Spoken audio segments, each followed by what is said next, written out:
माह नबूवत तुलुआ हुआ।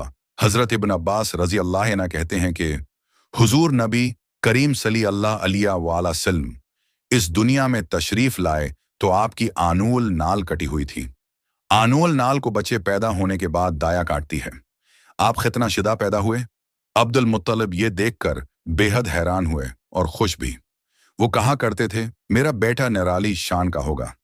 अलहदाया आपकी पैदाइश से पहले मक्का के लोग खशक साली और कहत का शिकार थे, लेकिन जौन ही आपके दुनिया में तशरीफ लाने का वक्त करीब आया, बारिशें शुरू हो गईं, खशक साली दूर हो गई, दरख्त हरे भरे हो गए और फलों से लद गए, जमीन पर सब्जा ही सब्जा नजर आने लगा। पैदाइश के वक्त आप अपने हाथों पर झुके हुए थे, सर आसमान की तरफ था। एक रवायत के अल्फाज ये हैं कि घटनों के बल झुके हुए थे, मतलब ये कि सजदे किसी हालत में थे। इत्तबाकात हो आपकी मुट्ठी बंद थी और शहादत की अंगली उठी हुई थी, जैसा कि हम नमाज में उठाते हैं। हुजूर अनवर सल्लल्लाहु अलैहि वसल्लम फरमाते हैं, जब मेरी वालदा ने मुझे जन्म दिया तो उनसे एक नूर निकला, उस नूर से शाम के महल्लात जगमगा उठे। तबकात आप सल्लल्लाहु अलैहि वसल्लम की वालदा सईदा आमना फरमाती हैं, मोहम्मद सल्लल्लाहु अलैहि वसल्लम की पैदाइश के वक्त जाहिर होने वाले नूर की रोशनी में मुझे बसरी में चलने वाले ऊंटों की गर्दनें तक नजर आईं। अलामा सहली रहमा अल्लाह ने लिखा है कि जब आप पैदा हुए तो आपने अल्लाह की तारीफ की। एक रवायत में ये अल्फाज आए हैं, अल्लाह अकबर कबीरा वल्हम्दुलिल्लाह कुथीरा वस्भान अल्लाह बकरा वसीला। अल्लाह ताली सबसे बड़ा है, अल्लाह ताली की बेहद तारीफ है और मैं सुबह व शाम अल्लाह की पाकी बयान करता हूँ। आपकी विलादत किस दिन हुई? उस बात पर सबका इत्तिफाक है कि वो पैर का दिन था। आप सुबह फज्र तुलुआ होने के वक्त दुनिया में तशरीफ लाए। तारीख पैदाइश के सिलसिले में बहुत से कौल हैं। एक रवायत के मुताबिक 12 रबीउल अव्वल को पैदा हुए, एक रवायत 8 रबीउल अव्वल की है, एक रवायत 2 रबीउल अव्वल को पैदा हुए। उस सिलसिले में और भी बहुत सी रवायात हैं। ज्यादातर मोरखीन का ख्याल है कि आप 8 रबीउल अव्वल को पैदा हुए। तकवीम के तरीका के हिसाब से जब तारीख निकाली गई तो 9 रबीउल अव्वल निकली, मतलब ये कि इस बारे में बिल्कुल सेह बात किसी को मालूम नहीं। उस पर सबका इत्तिफाक है कि महीना रबीउल अव्वल का था और दिन पैर का। ये भी कहा जाता है कि आपको पैर के दिन ही नबूत मिली। पैर के रोज ही आपने मदीना मनूरा की तरफ हिजरत फरमाई और पैर के रोज ही आपकी वफात हुई। आप आमुल फेल में पैदा हुए, यानी हाथियों वाले साल में। उस साल को हाथियों वाला साल इसलिए कहा जाता है कि अब्रहा ने हाथियों के साथ मक्का मुकरमा पर चढ़ाई की थी। आपकी पैदाइश इस वाकया के कुछ ही दिन बाद हुई थी। वाकया कुछ इस तरह है कि अब्रहा यमन का ईसाई हाकिम था। हज के दिनों में उसने देखा कि लोग बीत अल्लाह का हज करने जाते हैं। उसने अपने लोगों से पूछा, ये लोग कहाँ जाते हैं? उसे जवाब मिला, बीत अल्लाह का हज करने के लिए मक्का जाते हैं। उसने पूछा, बीत अल्लाह किस चीज का बना हुआ है? उसे बताया गया, पत्थरों का है। उसने पूछा, उसका लिबास किया, बताया गया, हमारे यहाँ से जो धारीदार कपड़ा जाता है उससे उसकी पोशाक तैयार होती है। इब्राहा ईसाई था। सारी बात सुनकर उसने कहा, मसीह की कसम, मैं तुम लोगों के लिए उससे अच्छा घर तामीर करूंगा। इस तरह उसने सरख, सफेद, जर्द और सियाह पत्थरों से एक घर बनवाया। सोने और चांदी से उसको सजाया।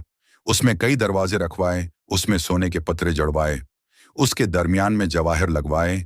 उस मकान में एक बड़ा सा याकूत लगवाया, पर्दे लगवाए, वहां खुशबुएं सलगाने का इंतजाम किया। उसकी दीवारों पर इस कदर मुश्क मिला जाता था कि वो सियाह रंग की हो गईं, यहां तक कि जवाहर भी नजर नहीं आते थे। फिर लोगों से कहा, अब तुम्हें बेत अल्लाह का हज करने के लिए मक्का जाने की जरूरत नहीं रही। मैंने यहीं तुम्हारे लिए बीत अल्लाह बनवा दिया है, लिहाजा अब तुम उसका तवाफ करो। इस तरह कुछ कबाइल कई साल तक उसका हज करते रहे, इसमें एतिकाफ करते रहे, हज वाले मनासिक भी यहीं अदा करते रहे। अरब के एक शख्स नफील खशमी से ये बात बर्दाश्त ना हो उसकी, वो इस मसनूई खाना काबा के खिलाफ दिल ही दिल में करता रहा।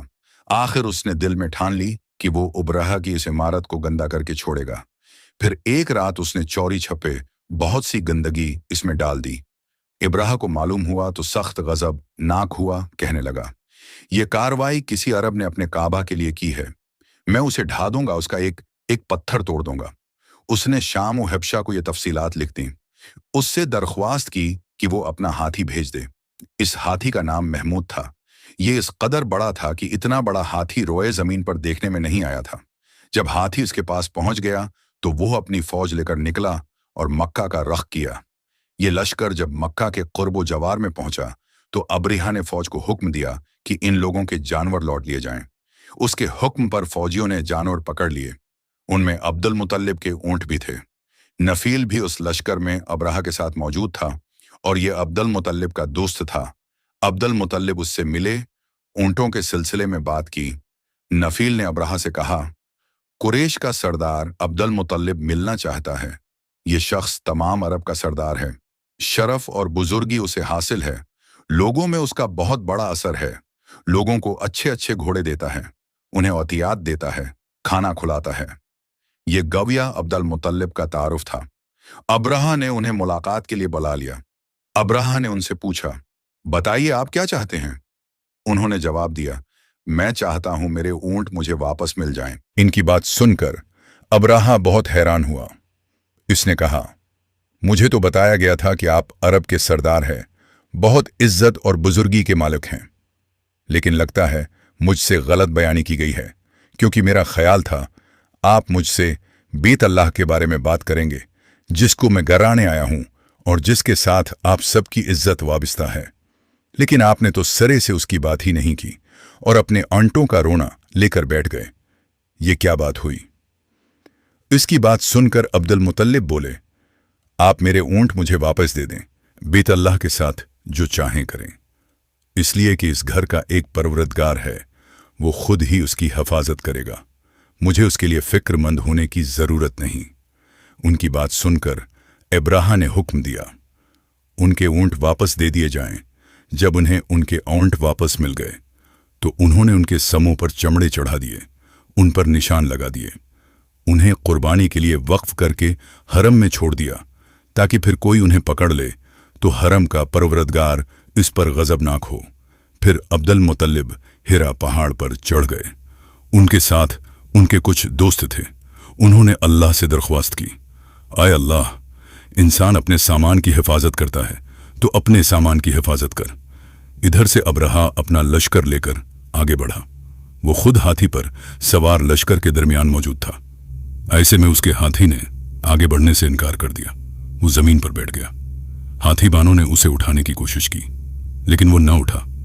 उन्होंने उसके सर पर ज़रबें लगाई। आंकिस जब हुए, मगर वो खड़ा न हुआ। कुछ सोचकर उन्होंने उसका रख यमन की तरफ किया तो वो फौरन इस तरफ चलने लगा। उसका रुख फिर मक्का की तरफ किया गया तो फिर रख गया। हाथी बानों ने यह तजर्बा बार बार किया। आखिर अब्राहा ने हुक्म दिया, हाथी को शराब पिलाई जाए ताकि निशे में उसे कुछ होश न रह जाए और हम उसे मक्का की तरफ आगे बढ़ा सकें। चनांचे उसे शराब पिलाई गई।